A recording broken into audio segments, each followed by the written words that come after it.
Assalamualaikum umat do'stlar. Hozir sizlarga o'qib bergan kitobimiz Ko'k ay rasmli kitoblar majmuasidan O'rdak yoq deydi. Bu kitobning avtori Timothy Ellison Rich, Angliyadan, rasmni suzuvchi Hannah George, tarjima qiluvchi Farida Mehmet. O'rdak ko'lchak boshqaruvchisi bo'lgandan keyin mag'rurlanib, "Piloq tutishga bo'lib qolmaydi, suv yuzishga ruxsat yo'q" deb davron saldan bo'lib qoldi. U bolqa taxtaylarini tangishtirib, ogohlantirish taxtlarini yasab, ko'l bo'yiga qadab qo'ydi. Bundan ko'pchilik norozi bo'lib, ko'l bo'yidan bir-birlab ketib qoldi. Shuning bilan timtas ko'l bo'yida yolg'iz qolgan o'rdak ko'z yesh qildi. Hikoyaning o'zini anglab boqaylik, nima ish bo'libdi? Vay! Deb chiroyli ko'ldak bu. O'rdak chiroyli ko'lchakda yashaydi ekan. Oq g'oz bu ko'lchakning xo'jayini ekan. Parlaq quyosh nuri ostida ko'lchakdagi suv parqirab turadi ekan. Ko'lchakning har bir a'zosi ko'lchakda xushal-xuram yashaydi ekan. Qaranglar. Ba'zilari giz to'qiydi ekan, ba'zilari gitar chaladi ekan, ba'zilari piloq tutadi ekan, ba'zilari suvda paranglashadi ekan, ba'zilari suv uzdi ekan, ba'zilari piloq tutadi ekan. Shunami? Hammasi xushal-xuram yashaydi ekan. Bir kuni oqqoz o'rdakka: "Men nihoyat muhim bir ishni sana topshiraman. Men dem elib kelgili boradigan bo'lib qoldim. O'rnimda ko'lchak qarab qo'ygin" debdi. O'rdak buning rostiga ishonmay qoldi. Oqqoz ko'lchakka qarashni menga topshirdi deb o'ylabdi. O'rdak hayajonlanadi. "Qaraganda ko'lchakni boshqargan o'xshayman. Oqqoz, men cho'qim bor kuchim bilan bu xizmatning uddasiga yaxshi chiqaman" debdi. O'rdak ishonch bilan maysiga urib.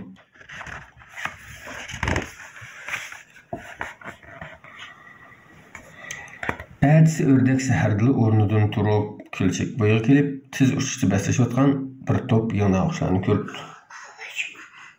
"To'xtash!" deb to'labdi o'rdak. "Men mush ko'lchakning boshqaruvchisi. Senlarning bu yerda vangildab uchib, jimjitlikni buzishga ruxsat yo'q."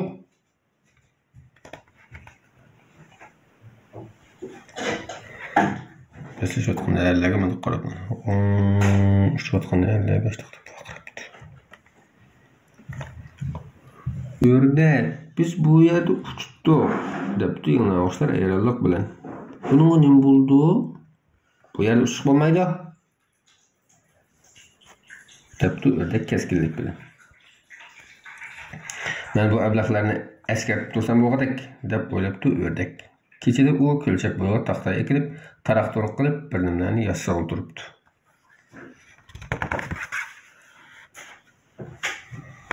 Nima yozgandi u kechacha? Wow! Qaranglar. Ertasi degan ko'pchilik ko'lchak bo'yiga qadalgan ogohlantirish taxtasini ko'ribdi. Nima yozibdi bu ko'lchak taxtasiga? Qarab boqaylik ogohlantirish taxtasiga. "Bu yerda musobaqa qilish bo'lmaydi. Ko'lchakni boshqaruvchi o'rdakning buyrug'i." Qaranglar, bu buyruq hammalarni to'limi mayishlantiribdi, umidsizlantiribdi.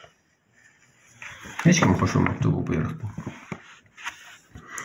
Uzoq o'tmay o'rdak beliqchi qushning ko'l bo'yida beliqni tutayotganligini ko'ribdi. "Voy beliqchi!" deb baqiribdi o'rdak. "Qo'lingni tart, bu yerda beliq tutish bo'lmaydi." "Emisha, men nega beliq tutaman?" debdi beliqchi norozi bo'lib. "Ishqilib, boshqa yerga bor" debdi o'rdak keskinlik bilan. U qanot quyrug'ini igiz ko'tarib, irg'angancha ketib qoldi. Uzoq o'tmay u yana bir bosh taxta egilib, ogohlantirish taxtasidan yana birini yasabdi. "Nima deb yozibdi demamsizlar? Beliq tutishga bo'lmaydi. O'rdakning buyrug'i. Jazman rioya qilish kerak."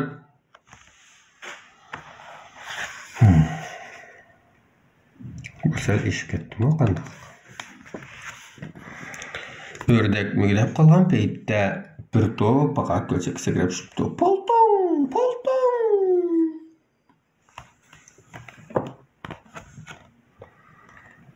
"Paqa, Ördek esip kelip yuqori ovozda to'labdi.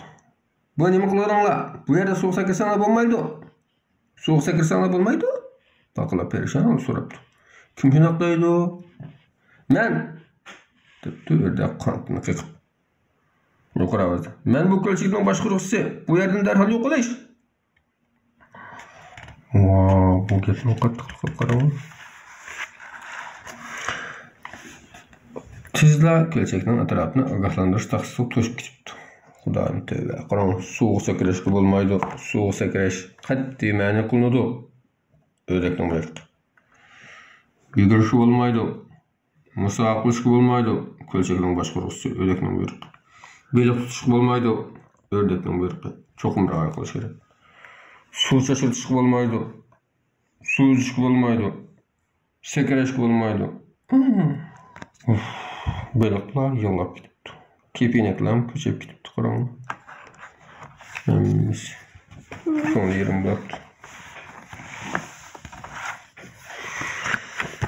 Ördek axir rozimanlik bilan o'rniga o'ltiribdi. Axir jimidi deb o'ylabdi. Biroq yana ozroq beram bo'libdi. U oldidagi chiroyli ko'lchakka qarabdi. Parlab turgan quyosh nuri ostida atrof shunchalik jimjit bo'lib,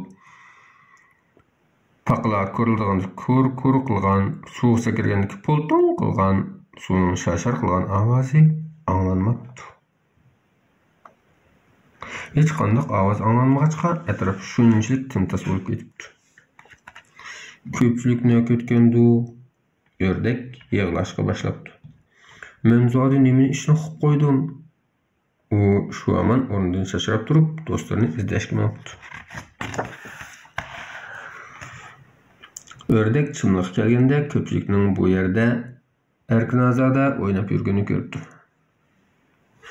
Bu yer nimaga yaxshi, debdi yenglavich go'ngildig'icha. Ördek bizni bu yerdan qo'lib o'tolmaydi, debdi baqalar ko'rkirab. Ördek yig'labdi. U ig'ir qadamlarini tasdiq etkab, ko'lchak taraf qarab, asta minibdi. Tushdan keyin hammalar aptab qoqinib uyquga ketganda, ko'lchak tarafdan bo'lqin tanilgan ovoz anglabdi. Ah, Tangrim, deb g'o'donishibdi baqlar. Ördek yana ogohlantirish taqsi yasayotganmidi? Qarama, kepinakdan qulqini yetyapti.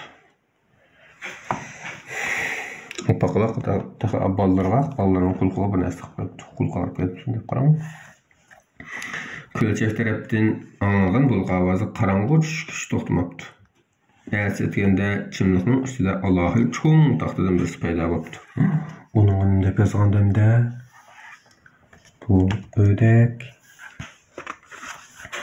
Ko'pchilik ko'lchakka kelganda yana bir taxtni ko'ribdi.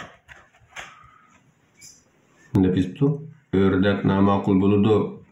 Qaytib kelgan bo'lsanglar, bu xatni barliq yang'ag'ich paqa beliqchi qushqa yozdim. Ördekdin. Bu yerda musobaqa qilishinglarni qarshi olaman. Beliq tutilgan qarmoqni haqsiz ta'minlayman. Yangi yasalgan suv sakrash taqsisi yugurishga, suv uzishga, suv o'ynashga bo'ladi. Hamma ishni qila olasizlar. Wow. Xo'shavatgina bu. Hey, ahmoq ördek, deb kulib ketibdi, yang'ag'ich mo'ldab kuchib. Hammamiz seni sevgandik, garchi sen odam boshqarishni yaxshi ko'rsangmi, deb ko'karabdi paqa. Hammaning xushalliqqa suv sakrabdi. Oq g'az dam ilishdan qaytib kelib, qaynam tashqiliq tushungan ko'lchakni ko'rib ördekka. Ördek, men topshirgan xizmatni nihoyat yaxshi o'rinlabsan. Kelar qitim yana seni ko'lchakka boshqarishib qo'yaman, debdi. Yo'q bo'ldi. Rahmat oqqaz, debdi ördek kulib turib. Ko'lchakni boshqarish oson emas ekan. Shu kundan boshlab oqqazning ko'lchagi dunyodagi eng ko'ngilli ko'lchakka aylanibdi. Ördekmi shundan boshlab boshqalarga buyruq tilab bizda gap qilmaydigan bo'libdi. Sizlarmi kichik do'stlar boshqalarga buyruq tilab biz gap qilmay, chiroyli, yaxshi, muloyim gap qilsanglar, shunday xushal quram, baxtli yashaylaysizlar bo'lamdi. Başqalarını başquruşqa amraq bolmay, başqalar bilan yaxshi do'st bo'lib, baravar o'ssanglar, xushal-xuram yashaysiz qaranglar. Bo'ldi. Bu kitobimiz tugadi. Allohga omonat.